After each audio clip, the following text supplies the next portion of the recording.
ধর্মাবলম্বীরা পূজার আনুষ্ঠানিকতা নিয়ে আরও জানাতে ঢাকা বিশ্ববিদ্যালয়ের জগন্নাথ হল থেকে আমাদের সঙ্গে যুক্ত হচ্ছেন তানজিলা খান মিম।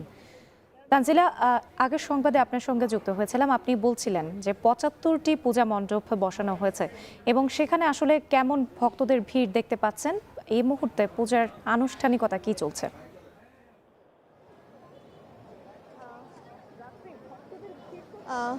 রাত্রি ভক্তদের ভিড় তো সকাল থেকেই রয়েছে এবং বেলা বাড়ার সঙ্গে সঙ্গে সেই সংখ্যাটা আরও বাড়ছেই কেবলই, যেহেতু ৭৫টি পূজা মণ্ডপ, বুঝতে পারছেন নিশ্চয়ই। প্রতিটি মণ্ডপে মণ্ডপে শিক্ষার্থীরা রয়েছেন। যেই বিভাগ থেকে যেই পূজা মণ্ডপটি আয়োজন করা হয়েছে সেই মণ্ডপে সেই বিভাগের শিক্ষার্থীরা, তাদের সহপাঠীরা এবং তাদের স্বজনরা এসেছেন তাদের সঙ্গে পূজা উদযাপন করতে।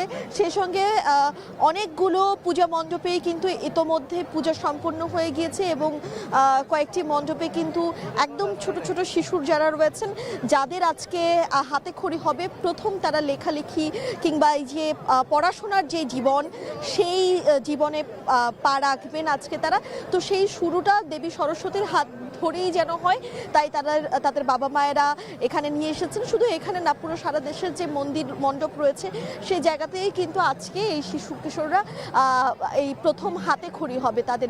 তার বাইরে গিয়ে আসলে বিদ্যার দেবী, জ্ঞানের দেবী এবং সঙ্গীতের দেবী বলা হয় দেবী সরস্বতীকে। দেবীর এক হাতে যেমন বীণা রয়েছে, তো সেই বীণা বা সেই সুর দিয়ে আসলে তিনি পুরো পৃথিবীকে মোহিত করতে চান এবং সেই যে সুরের বাণী, সেই যে মূর্ছনার বাণী, শান্তির বাণী, সেটি যেন প্রতিটি মানুষের হৃদয় ছুঁয়ে যায় এবং জ্ঞান যে আসলে মানুষের হৃদয় আলোকিত করে, শিক্ষা যে মানুষকে আসলে নতুন করে ভাবতে শেখায়, সেই জায়গা থেকে আসলে এই সরস্বতী দেবীর আশীর্বাদ যারা বাবা মায়েরা রয়েছেন তারা অনেক বেশি করে চাচ্ছেন, সনাতন ধর্মাবলম্বীরা, যেন তাদের সন্তানরা আসলে সেই সরস্বতীর আশীর্বাদে, সেই শিক্ষার আলোয় আলোকিত হয়ে দেশের জন্য, সমাজের জন্য, পুরো বহির্বিশ্বের জন্য কাজ করতে পারে এবং নিজের পরিবার থেকে শুরু করে দেশের সম্মান বজায় রাখতে পারে, মুখ উজ্জ্বল করতে পারে। বাবা মা হিসেবে কিন্তু দেবী সরস্বতীর কাছে তারা এই প্রার্থনা করছেন।